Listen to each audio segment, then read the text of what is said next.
আমি তো রাজাকারকে তো সবাইকে বলেন নাই, এটা আমার বক্তব্য। যারাই শুধু রাজাকার তাদের প্রসঙ্গেই বলেছে, ছাত্ররা তো রাজাকার ছিল না।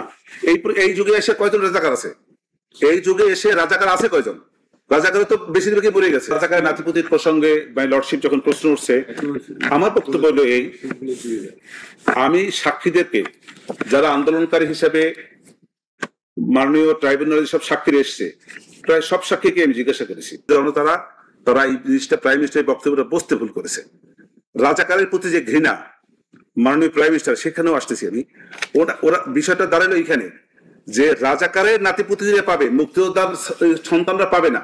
উনি কিন্তু একথা কখনো বলেন নাই। উনিও চেয়েছিলেন যে আন্দোলনটাকে রাজাকারের এই মুক্তিযোদ্ধার কোটাটা একটি সংযত পর্যায়ে, একটা স্বাভাবিক পর্যায়ে এনে এই জিনিসটাকে ছাত্রদের সঙ্গে বসার জন্য উনি চেষ্টা করেছেন।